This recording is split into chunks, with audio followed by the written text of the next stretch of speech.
Jesse Velez was caught during the Hansen vs. Predator sting of Fairfield, Connecticut. He was 27 years old at the time, and using the app Grindr, believed that he was talking to a 12-year-old boy.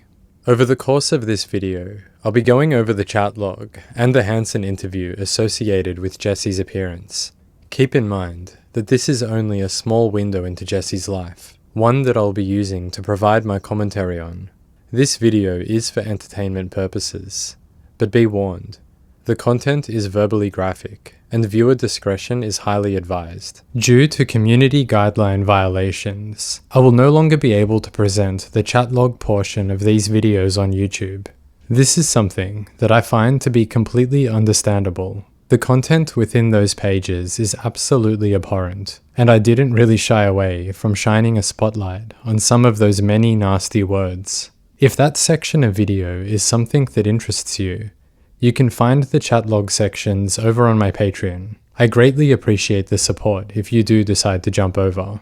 With that out of the way now, although I won't be able to go over the chat log in great detail, I will run through it as quickly as possible to give you an idea of what happened prior to Jesse entering the sting house. Right at the start of the log, before any names are exchanged, Jesse calls the decoy sexy. The predator learns that the minor has recently moved to the area, and without a second to lose, the sexual dialogue fires up. It's important to note that at this point, their names and age still have not been exchanged. At blistering pace, a picture of Jesse's penis is provided. The decoy, realizing that things are escalating very quickly, he wastes no time to tell Jesse that he's 12 years old. The man responds to this rather troubling thought that he just provided a very young person with a picture of his nether regions by asking the boy for some photos such as these in return. Unfortunately for the predator, he doesn't receive any such imagery,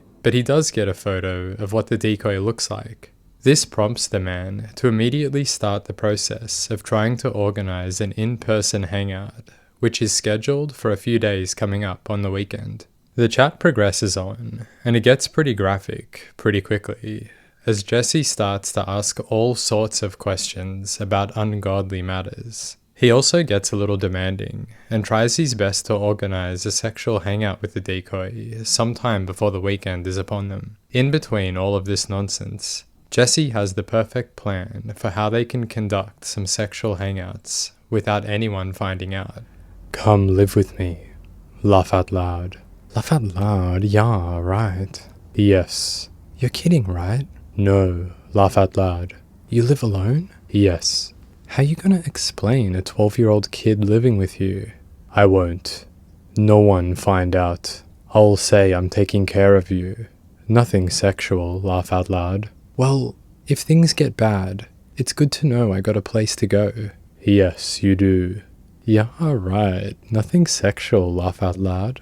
Send more pics of you. I'm gonna make love to you. The rest of the chat log at this point can be easily summarized as standard predatory chatter. And I have to admit, it's one of the shortest chat logs I've ever read. That pretty much brings us to the end of it.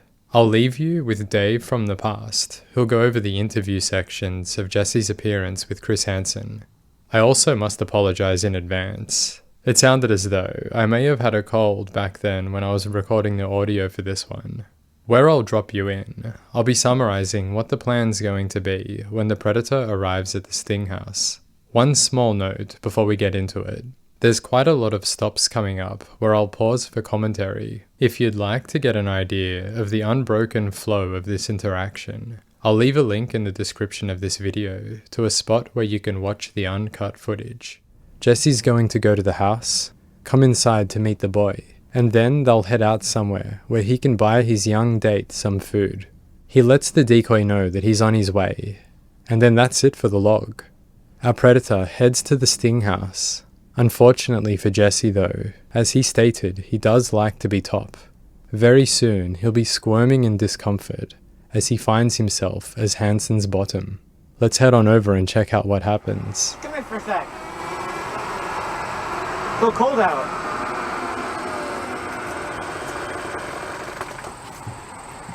How you doing? Good.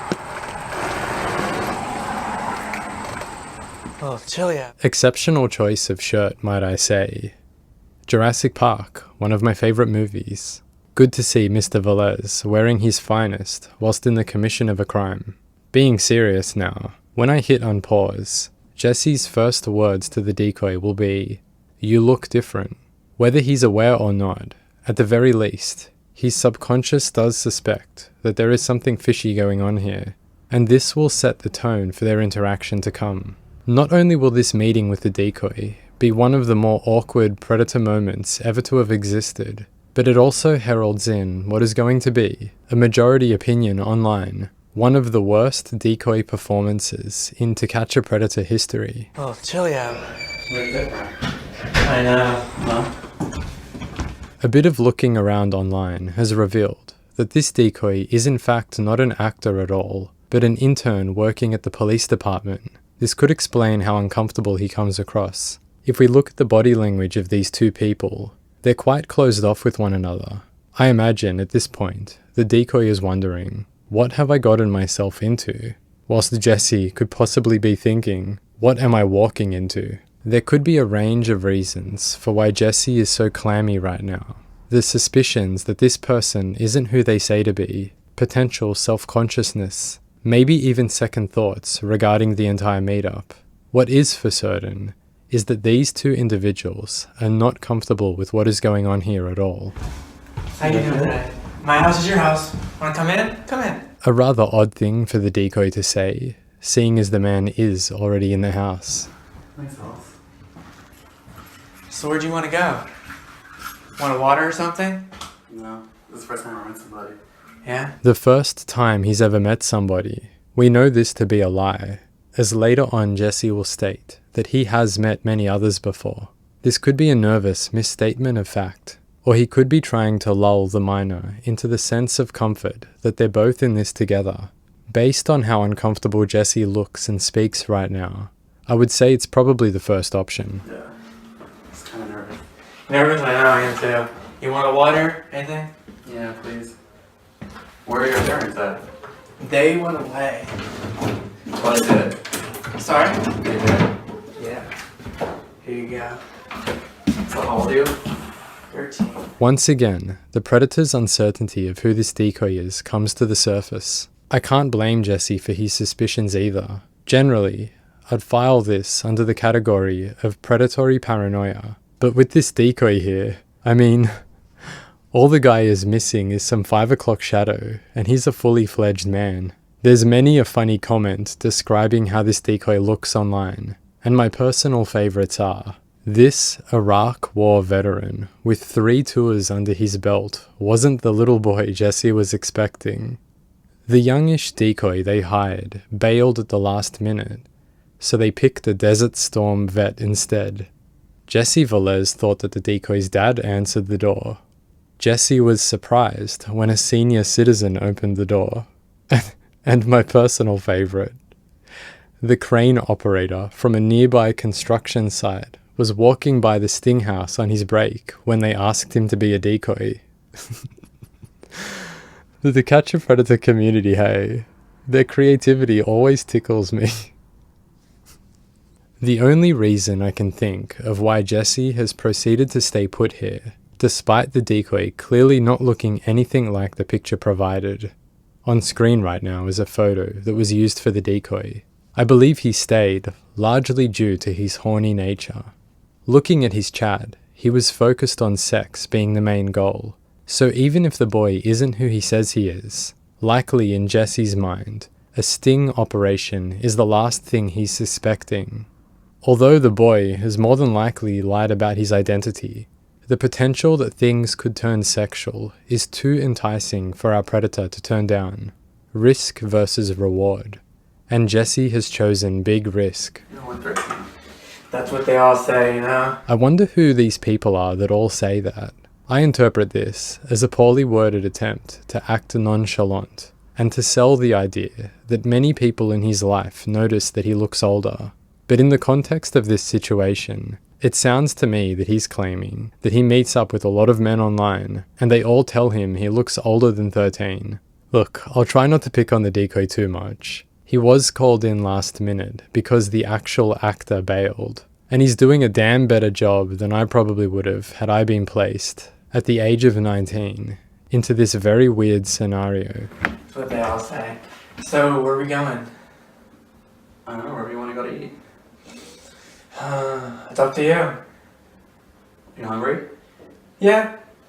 Where do you want to go? Doesn't matter to me. One could cut that awkward tension with a knife, hey? This is quite a candid glimpse into discomfort at its finest. There's a notable separation of the two, both maintaining distance from one another, and neither party attempting to close it.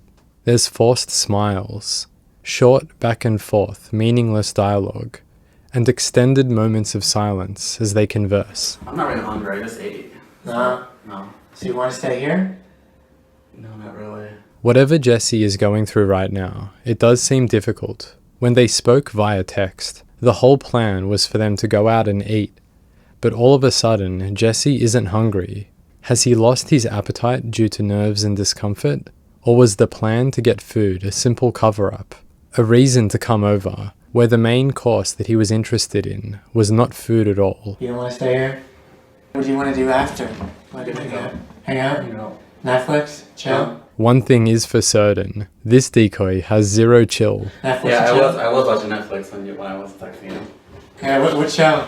I watched like TV shows like House of Cards, stuff like that. I haven't seen that. Is it pretty good? Yeah, it's pretty good. good. Yeah, we can Netflix and chill. This is gonna be a weird question, but you have your ID on you. I don't have an idea, mate.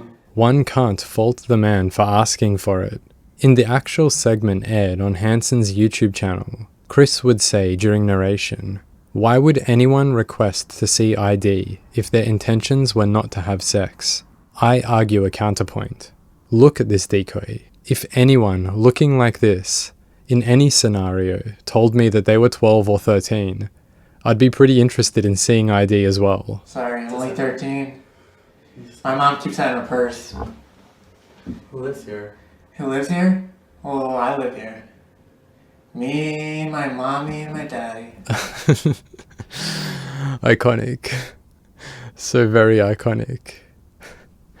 I know I'm focusing more on the decoy here than Jesse, but what is most humorous to me about the way he speaks is that his words don't line up at all with his physical presence. His voice gently implies youthful vulnerability, whereas his stature augurs a confident man.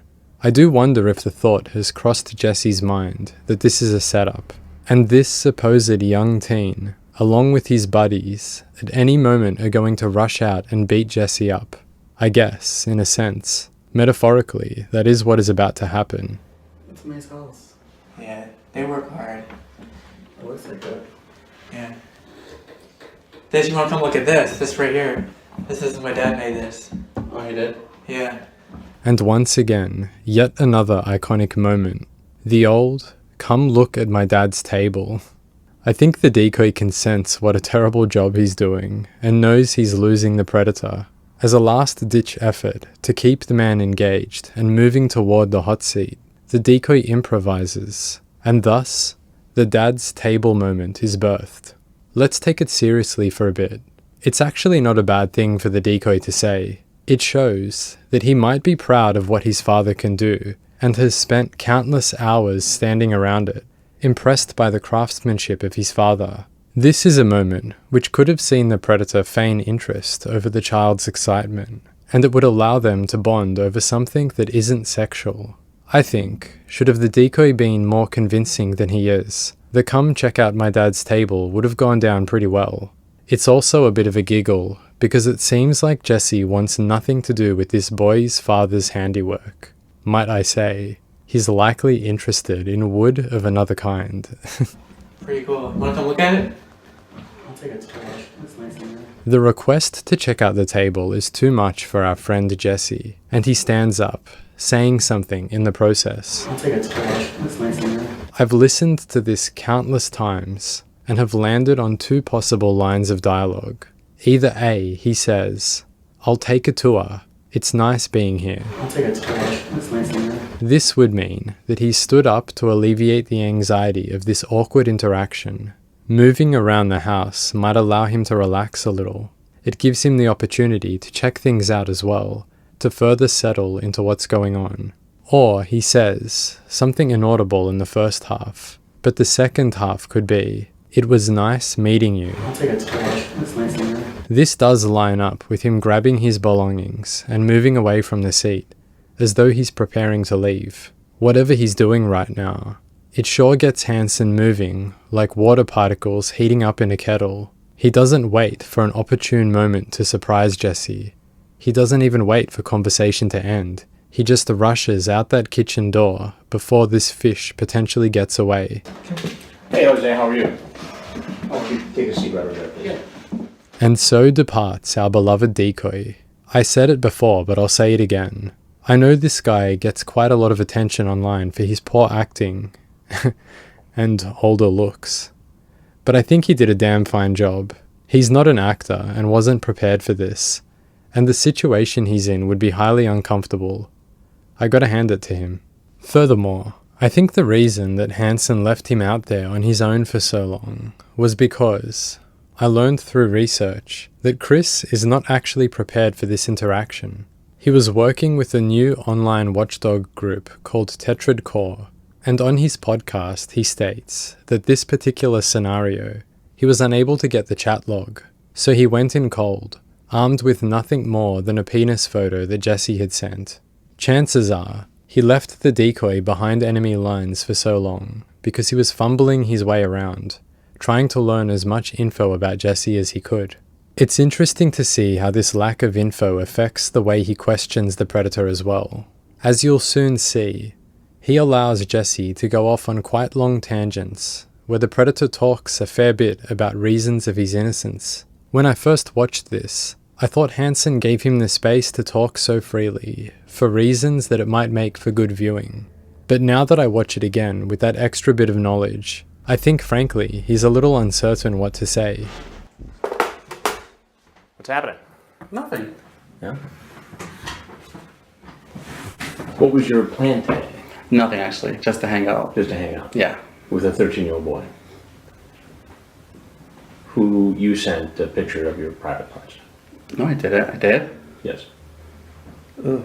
Like a cartoon character caught lying, he uses an exaggerated face as he says "ooh" in regards to sending the child a lewd image. It's interesting to note that Jesse has immediately taken the route of lying. It sets the tone for how this interaction will go, and gives us an idea on how the man's mind operates when it comes to being confronted with his own poor behavior. His immediate response is to lie, rather than to accept responsibility. People generally fall into one category or the other, and right here we know which side of the fence Jesse is on. I didn't mean to do that. Ooh, was right. Yeah. I was You've been just chatting with him on and off for weeks. Yeah, I used to travel like random people on and off. I'd hang out with them. No, nothing's really sexual, to be honest. Nothing sexual. No. In that little piece of dialogue there, Jesse maintains eye contact, speaks calmly, and manages to convey his side of the story effectively. As I mentioned earlier, not only has he adopted the position of lying to avoid trouble, but he now synchronizes that position with his skill to think on the fly. In addition, I know that this isn't a surefire sign that someone is lying, but it's interesting to point out nonetheless. Jesse will do this a few times throughout the interaction, along with a few other similar things that I'll address when we get to them. He says, "To be honest." This line is very commonly associated with lying. The reason is, the individual will feel the need to apply extra emphasis on their words to make them believable, seeing as they know they are not true. Thus, the "to be honest" is spoken. It allows for the liar to feel as though they're working to contribute as many resources to convincing the other party of their words, rather than merely saying them and allowing for the other person to make up their own mind whether those words are to be believed or not. Someone who is not lying would feel far less compelled to say something like, "to be honest," or "honestly." One more little note here. What a chuckle it is hearing Chris's reaction to the notion that nothing sexual had been discussed. No, nothing's really sexual, to be honest. Nothing sexual. No. What's this then? Let me see. Look how confident Jesse is. He knows full well that the conversation he had was absolutely sexual, and he's ready to greet this challenge head on. by asking Chris to see what sort of sexual evidence he may have, then confidently leaning forward with a short smile. It all works to establish a position of innocence on his part. Anything that Chris has uncovered surely must be some sort of mistake. Jesse does not know what he's about to be shown, but I'm sure he has an idea, and he's aware that it's not good. Yet he assuredly meets that clash head on, just like an experienced liar would. Oh my god, I did not know I even sent that. Ugh. Yeah, I did not know that. And there it is, the performance. The answer to Chris's evidence. Unfortunately for Jesse, his acting skills are nowhere near as refined as his ability to operate comfortably within a lie. Who was right? Yeah, usually when I send pictures, like I have a bunch of pictures of me. Right. Without dropping a beat, he's ready to progress to the next stage of the lie. He sweeps that highly confronting issue of the penis pic right under the rug, then revs up the engine belonging to his next vehicle in his deception garage. That being over-explanation and fast talking. These will now be used in the hope that the issue of that nasty photo will soon be forgotten under the sheer volume of content that's about to spill from his mouth. All whilst he does this, he will maintain a friendly tone and a light-hearted smile to subtly indicate that everything going on here is a big, silly misunderstanding. Unfortunately for Jesse, at least at first, Hansen won't allow it to go too far, but that does not stop the predator from trying. As you'll notice, one of the things I enjoy about Hansen's confrontations is his ability to move within the framework of the situation. He'll apply pressure to Jesse as the first wave of his rapid-fire speaking comes through, but then he'll stop to give the man a chance to talk.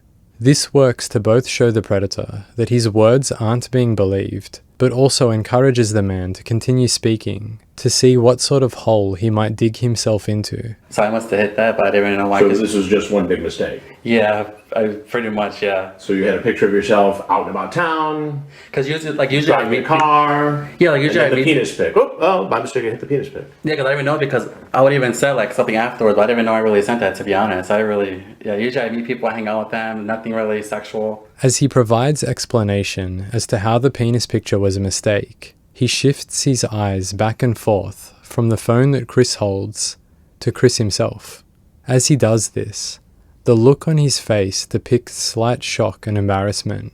It's all an act to try convince his opponent that he's equally as mortified by what's happening here, by aligning with how Chris might feel about this, then slightly exaggerating that feeling, all whilst fast talking to indicate there is a certain urgency for him to be believed. A liar can easily win over an argument like this, from the position of being foolish and careless. The idea would be that hopefully Chris would think, maybe he doesn't use Grindr for hookups. He clearly is embarrassed. If he came here with the intent to molest a minor, surely he wouldn't be feeling this level of embarrassment. You know, it's like, I don't even put like sexual things on my, like I don't do none of that stuff. Like I don't say, oh yeah, let's meet up and have sex. I don't really do that. I like to meet different people, hang out with them. What is Grindr for? Honestly, I know it's for hookups. I really do know that, but I'm not all for that. I don't just meet people randomly and just start having sex with random people. That's not what I do. I know it sounds weird coming from myself. It does sound weird coming from yourself, Jesse, especially after reading the incredibly short, completely vacant of substance chat log that you shared with the decoy. A chat where essentially the only information transmitted was a penis picture, and also your claims that you'd like to lick a bottom before you have sex with it. So yes, it does sound a bit weird coming from you. But it's not like that. But isn't that what Grindr is for? No, to me it's not. It depends on people use it for their aspects. Like I don't use it for any sexual like orientations or activity like that. I just meet people, eat movies, we'll go to the restaurant, hang out, eat. I just like to have company with me. I'm like kind of a, how you say, rapid fire talking, especially when induced by a situation of high pressure like this one, will quite often lead to these moments where the individual will need to take a moment or two to slow down, to analyze what they're saying and why they're saying it, thus giving them breathing room to feel comfortable proceeding in the current direction, or whether they should veer off on another course. It's all too common to see a rapid-fire liar's mouth moving faster than their brain can keep up. And that's what I see Jesse doing here with his little paws. No, to me it's not. It depends on people use it for their aspects. Like I don't use it for any sexual like orientations or activity like that. I just meet people, movies, we'll go to the restaurant, hang out, eat. I just like to have company with me. I'm like kind of a, how you say, I never really had friends when I was younger. Right. So I like to hang out with people, you know, you can get to know them a little bit. You know, that's about it. You know, I meet people from either 13, 17, 18, 30, even to their 40s, just to meet people and talk to them. And how old are you? I'm actually 27. 27. Yes. And what do you do for a living? Me, I'm actually a manager for a restaurant. Which restaurant? Jersey Mike's. Jersey Mike's. Yes. And how's that going? It's going good. I actually just started there. He really likes the word actually. I'm actually 27. Me, I'm actually a manager for a restaurant. It's going good. I actually just started there. Let's look into that.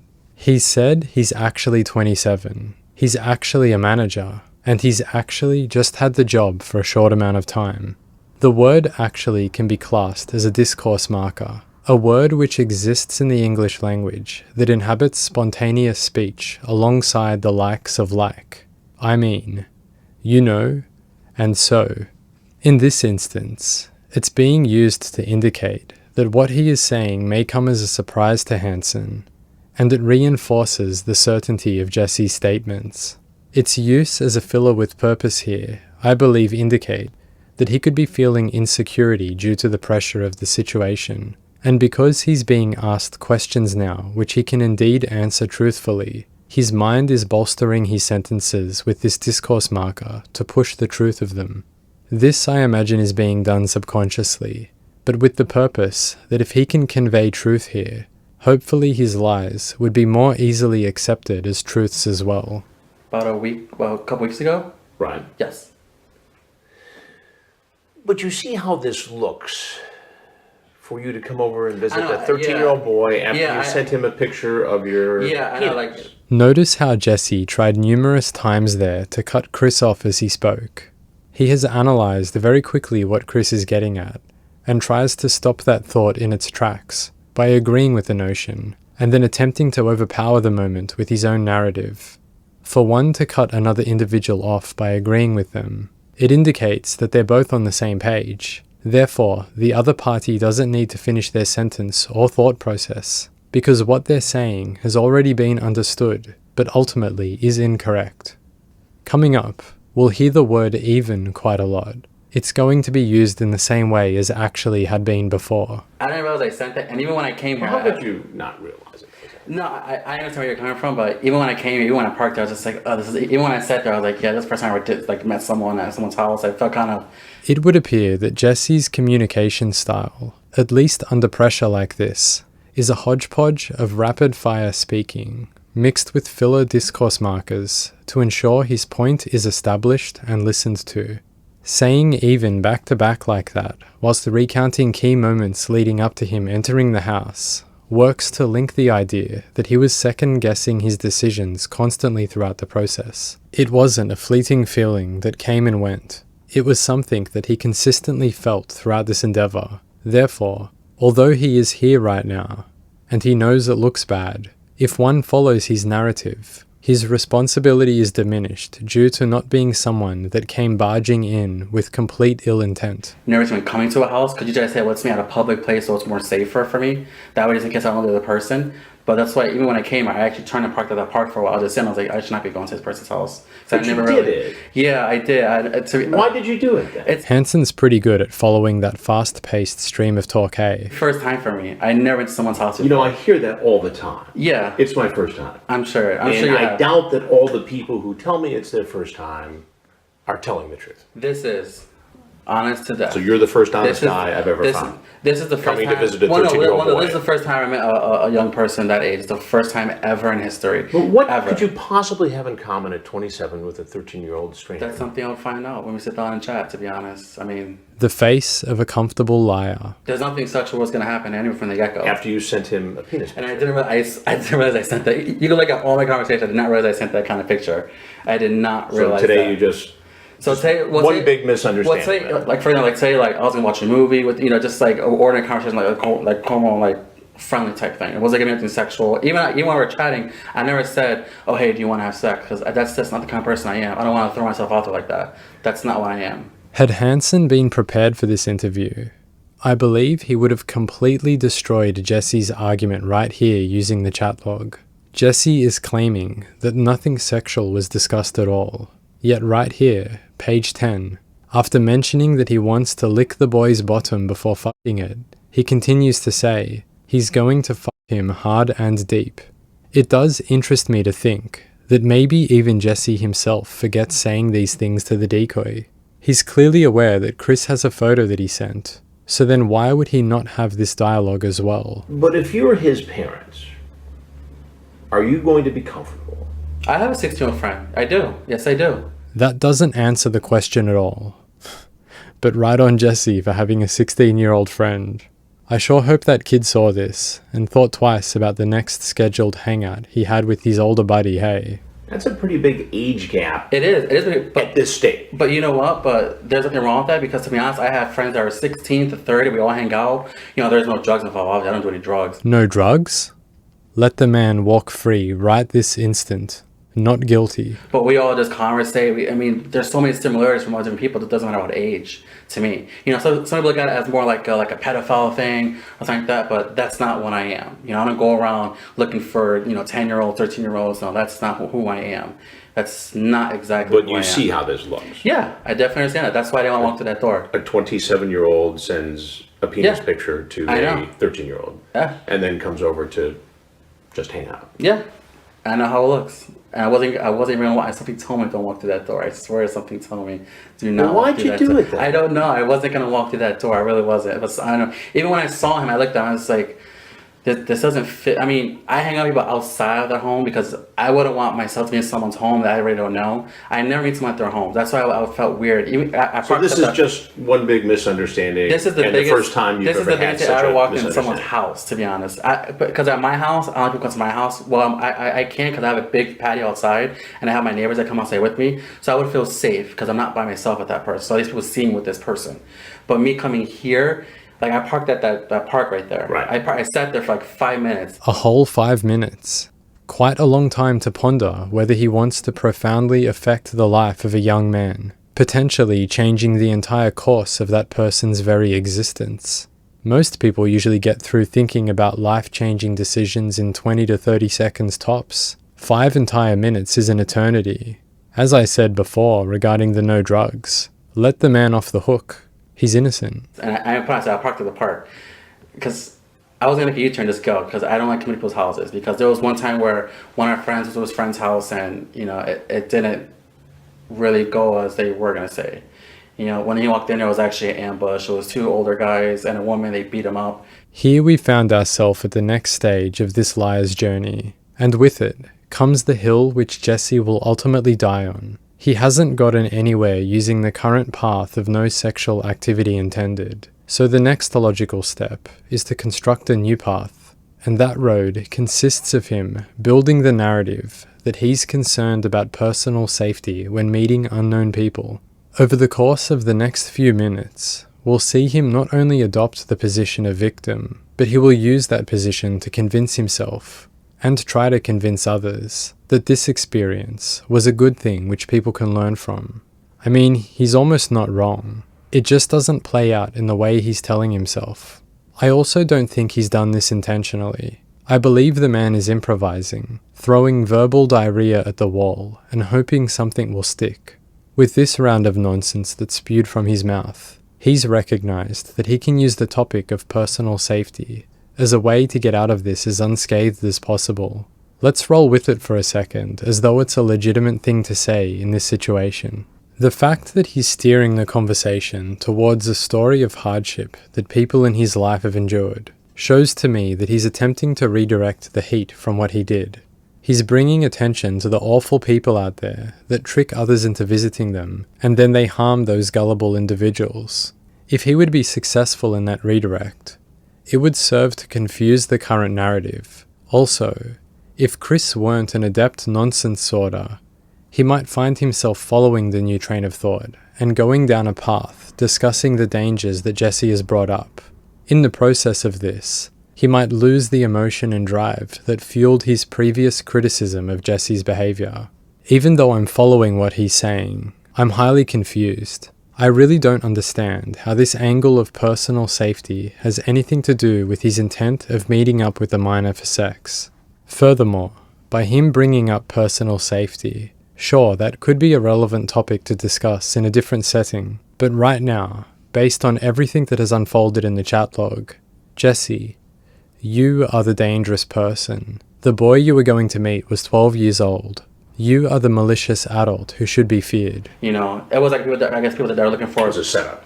Yeah, well, not like this. Like, I guess they want to just beat somebody up. So that's why I don't come to people's houses. I'd rather meet at a sandwich shop, at a Starbucks, just so we can sit down, conversate. It's nothing really sexual out of the ordinary. What Jesse is attempting to pull off here is very complicated, yet incredibly stupid. He's pushed conversation in that new direction that I mentioned before, personal safety, but he's still trying to tie it all together with the original idea that he doesn't usually have sexually charged interactions with random people. Essentially, the conversation and his argument has shifted a little, but his old points are still colouring the packaging of his delivery. Throughout all of this, it's quite shocking to me that the issue of the underage boy has been completely ignored by the predator, and what he's attempting to argue is the less offensive offence of being horny. It's like by ignoring it, it's just going to go away.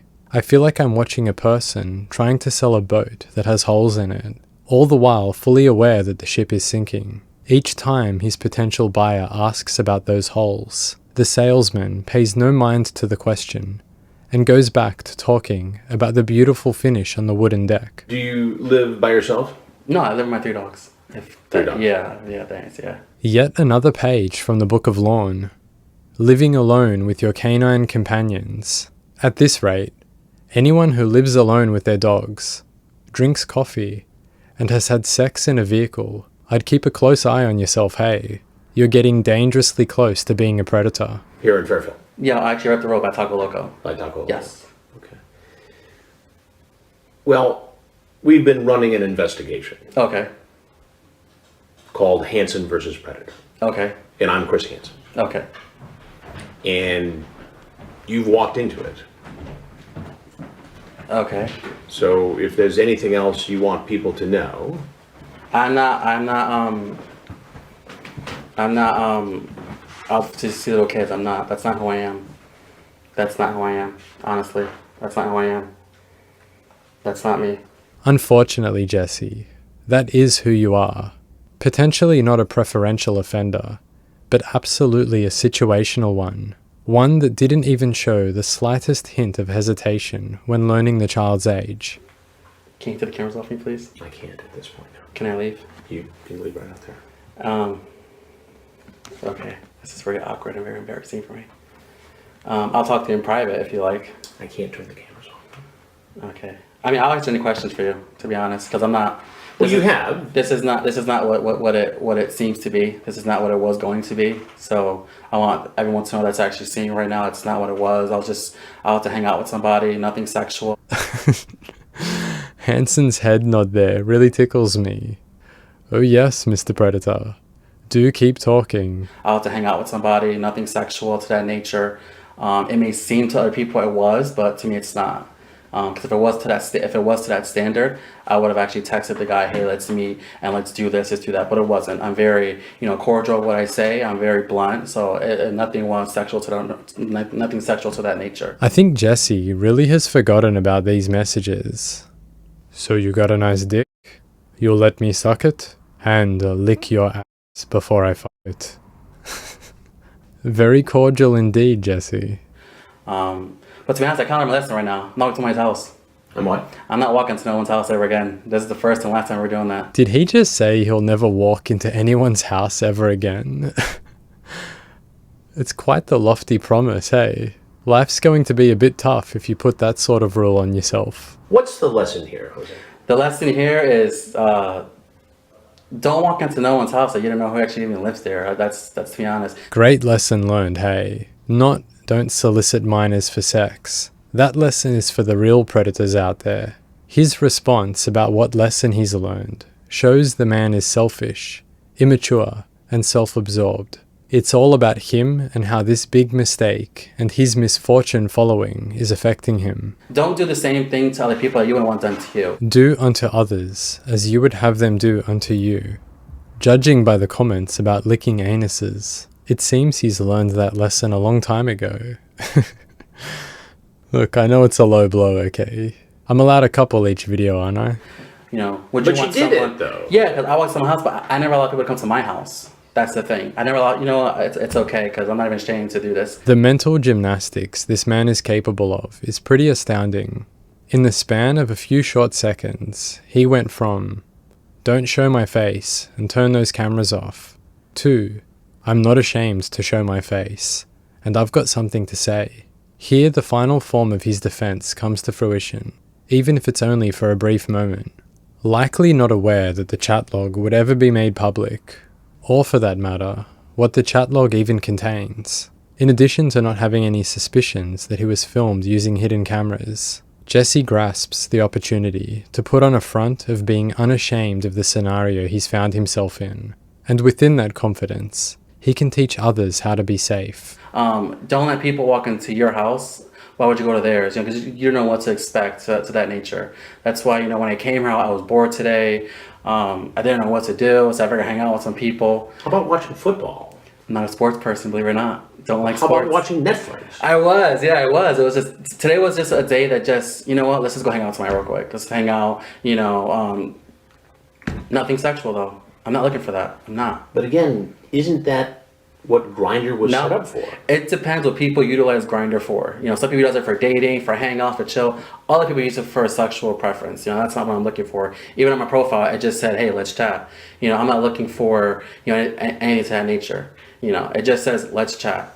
That's it. Okay, fair You enough, know, Jose. I appreciate So it's fair enough. So everyone out there, you know, that's not who I am. That's not who I am. Okay. So I thank appreciate you. that. You're welcome, Chris. All right, Jose, Thank you for this actual experience, actually, because it's pretty interesting, actually. I'm never ever doing this ever again. Talk to someone's house.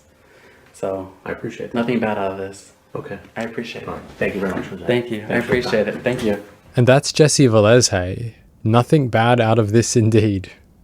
At the end there, he's thoroughly trying to position himself into a spot where he doesn't look like the bad guy. And as he gets ready to depart, he's incredibly cordial with how he addresses Chris, likely hoping that by presenting this image, anyone watching will think, "What a lovely gentleman who made a bit of a silly mistake." There's a small amount of police interrogation footage, but unfortunately, I couldn't find the full uncut file. So let's take a quick look at what we do have access to. I know this is upsetting, and trust me, I'm not mean. You know, I'm not sitting here in judgment of you. I'm just trying to understand what happened today, and that's all. That's all we're trying to do. Okay. You read everything thoroughly? Yes. Okay. Why don't you tell me why you think you're here? Why you think this whole thing happened? Because I was stupid enough to go on the app and chat with random people, and I met one of them, which unfortunately was underage. Nothing sexual is going to happen with any of them that I meet today, just hangouts or whatever. And unfortunately, I went to their house, which I shouldn't have. Okay. And I've never done that before. Usually I meet them at Starbucks, just so I feel safe at the same time. But this time I did it. I'm not an idiot. You know, I've been a cop for 19 years. I'll be honest. Whatever. I mean, But if we're gonna say, like, you know, you were just going there to make a friend and to hang out, I'm gonna question the veracity of that. I know how it works. I know. I was not going to his house to literally have sex with him in his house. I was not going to do that. That day? No, I don't really. I meet with a lot of people on that website. Numerous people on that website will go hang out, and I actually still talk to people from that website that I actually made friends with. Mm-hmm. I don't have any friends. I have no friends. Literally. You have a fiance, don't you? Yeah, I do, but we don't see each other as much as we used to. Okay. I mean, he works a lot. I work a lot. Right at the end there, you heard that the man has a fiancée, without any further information indicating what their relationship looks like and what sort of troubles they may have been facing together as a couple. It leaves me guessing that either things probably weren't the best, or he's minimizing what his relationship actually is to save face. Something of interest though, which I found in relation to this issue, is a Facebook post Jesse made a year after the sting. It reads, I don't know why life happens the way it does. I know I've done some stupid shit, and I'm paying for it big time. I don't want my friends to judge me in any way, but why can't people understand I'm human and I screwed up, and I'm not that person I'm being portrayed to be? This really bothers me a lot, to the point where I wonder why I'm still alive. I lost some great friends and family members because of the poor choice I made. This sucks more than anything in the world. It's like walking through the mall and everyone just stares at you, calling you names. That's how I feel sometimes. I feel like I failed myself sometimes, but I gotta try keep it together because life still goes on. I wake up every day, wondering every day, what will happen to me, and will the worst happen or the good? I know I've disappointed my boyfriend, but I'm trying my best right now. Other people want to look at me funny and call me names. Well, you know, one thing you can do is look in the mirror and ask if bullying is going to hurt me. Stop holding my actions against me and let me deal with it. And don't judge me based on what you read. Based on this post, it seems that a year on, he's still unable to accept any form of responsibility for what happened. But more importantly, it's clear that his boyfriend is someone who is important to him. So it would seem that the man really does line up with my interpretation of him as being a horrific liar. He lies to and about his partner. He lies to his friends and family. And he sure as heck lied to Hansen about what he was going to do with that child. In saying that though, I really don't think Jesse is a preferential offender. More than likely, a very horny man who has no issue with offending situationally. At least not at this point in time. His desire for sex greatly outperformed his ability to be a decent human being. Once exposed by Hansen, his misguided sense of self-preservation leads him to being, in my opinion, one of the more egregious liars caught on this program. On another note, it's pretty interesting to take a look back over his chat log and realize that when the predator contacted the decoy again after their week or so break, the decoy really does nothing to indicate that he's interested in a meetup. In fact, quite the opposite. He accuses Jesse of being a potential freak, highlights that he knows nothing about the man, and really doesn't seem interested in meeting up.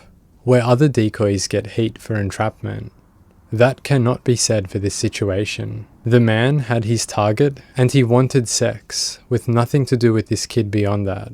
If he did want more, a friendship or something, why the long gap of silence, only for conversation to fire back up conveniently on the very day that the boy's father was meant to be away? Something I found myself thinking about whilst looking into this case was the use of the app Grindr, and how gay men may find themselves approaching the world in general. A world that is making progress in regards to how accepting of all the different people that inhabit it is. In this situation, I do believe that a younger person coming to terms with their sexuality could have a very positive experience with an older mentor, an adult who they themselves have navigated the at times very difficult landscape of being young and confused. An older male who has nothing but the best intentions for this younger person could be infinitely more helpful than something such as conventional school counseling, or even talking with one's parents. And because of this, these older men have an enormous responsibility. Young boys may find themselves jumping on apps such as Grindr, not as a way to find sex, but a cry for help as they attempt to discover who they are. And as they do this, they put themselves in a very dangerous position. Many of these dangerous men may find vulnerable targets desperately seeking help, then utilize their position of trust to exploit the younger party. That's what I see Jesse doing here, to the most heartless degree. He didn't exactly offer any help in the form of mentorship, even when the decoy dropped hints that they may be dealing with a difficult situation regarding his father, and is looking for only friendship.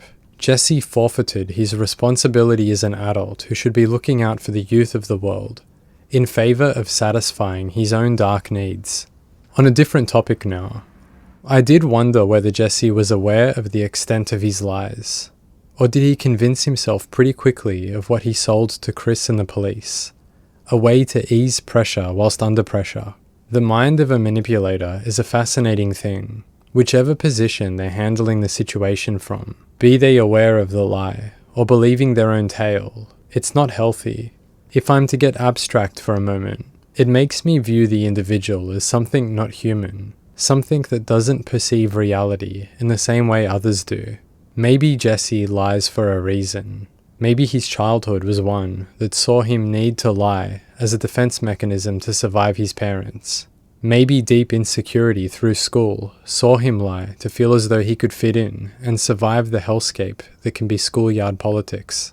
Without having a core understanding of who he is, where that behavior comes from, seeing this man right now, I view him like an animal. Animals have goals that I can observe and understand, but deep down, I'll never know what the experience of being that animal is like, how the world feels for them. That's what I'm looking at with Jesse here. I can observe his behavior and try to understand his position, but to be this man, to enter a house, then try convince so wholeheartedly, so genuinely, that he's not here for the reasons that he's clearly here for, I'll forever wonder what that feels like. How does he sleep at night? What else does he lie about? A year before this sting operation took place, Jesse made another TV appearance. It is some of the clearest surveillance video we've seen. Last Wednesday, a burglar broke into the Mobile Express on East Main Street in Bridgeport just after midnight, and then again 4 hours later. He got away with more than 24 smartphones and tablets valued at $3,200. It's not the whole point of the robbery. It's what he took from me. You know, he took a lot from the store, and just to recover from that, that's going to take a while. Adding to the frustration, the store also has a motion detector, which for some unexplained reason did not detect the burglar during the midnight break-in, but worked perfectly at 4 a.m. The system alerted police. The cops showed up 5 minutes later, but by then the suspect was gone. And I thought my dream would be, I'll be running a business, selling phones, just being happy every day, coming to work, not to get a phone call at 4 o'clock in the morning saying, you're a burglar twice in one night. During this robbery, conveniently, the motion detector didn't work, and all I can think of now, did Jesse set that scenario up? Was he involved in some way? When a person is exposed as a liar, what else are they capable of? And that to me, as I mentioned before, doesn't feel like I'm dealing with a human anymore, more like some sort of creature that acts and behaves in ways only predictable to them. After his appearance at the Sting House, he would serve 2 years in prison, followed by 3 on probation. He also needed to register as a sex offender for 10 years. At the time of recording this, I found 1 probation violation against his name in 2020, but other than that, it would appear he hasn't reoffended. I truly hope that is the case, and he managed to take something away from this scenario that has helped him approach life in a more wholesome manner. Right there.